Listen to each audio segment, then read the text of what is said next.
আসসালামু আলাইকুম, কেমন আছেন সবাই? আশা করি সকলে ভালো আছেন। আজ 29/11/2024, সময় সকাল 6টা 40 বেনাপোল বর্ডার আন্তর্জাতিক প্যাসেঞ্জার টার্মিনালের সামনে দেখতে পাচ্ছেন আজকে লাইনের দৃশ্য। আর এখন কিন্তু যে ঢাকা কলকাতা ডাইরেক্ট গাড়ি লাইন কিন্তু অলরেডি ঢুকে গেছে। আর এখন যেটা ঢুকছে এটা কিন্তু সাধারণ যাত্রীর লাইন।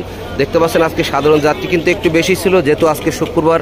আর বৃহস্পতিবার শুক্রবার কিন্তু বেনাপোল বর্ডারে কিন্তু যাত্রী অনেক চাপ থাকে। আর দেখতে পাচ্ছেন আজকে ছিল সাধারণ যাত্রী এটা।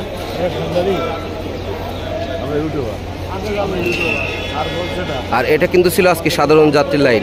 আর যেহেতু দীর্ঘ এক সপ্তাহ পর কিন্তু ঢাকা কলকাতা, আর আজকে যেহেতু ছিল শুক্রবার, এই জন্য কিন্তু যাত্রী কিন্তু ছিল একটু বেশি। দেখতে পাচ্ছেন আজকে সাধারণ যাত্রী।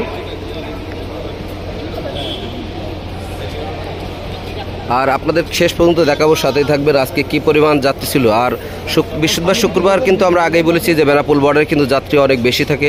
আর আজকে কিন্তু যাত্রী একটু বেশি ছিল। আর যেহেতু এক সপ্তাহ পর গাড়ি ছাড়ছে, এই জন্য কিন্তু যাত্রী একটু আজকে বেশি চাপ ছিল।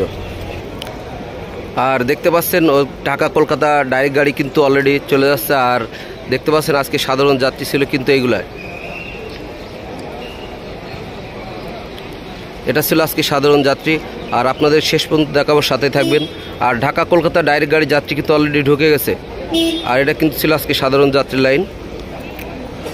আর দেখতে পাচ্ছেন এখন কিন্তু আমি আছি লাইনের মাঝ বরাবর দাঁড়িয়ে। আর দেখতে পাচ্ছেন কিন্তু যাত্রী কিন্তু আজকে অনেক ছিল, যেহেতু দীর্ঘ এক সপ্তাহ পর গাড়ি খুলছে, এই জন্য কিন্তু দেখতে পাচ্ছেন অনেক যাত্রী ছিল আজকে বেনাপোল বর্ডারে। আর আপনারা দেখতে পাচ্ছেন কিন্তু আজকে লাইনের শেষটা কিন্তু ছিল এটা। আজকে কিন্তু ছিল লাইনের শেষ, দেখতে পাচ্ছেন এটাই ছিল আজকে লাইনের শেষ। আর বেনাপোল বর্ডারের প্রতিদিনের আপডেট ভিডিও পেতে ইউটিউব চ্যানেলটি সাবস্ক্রাইব করে সাথেই থাকবেন।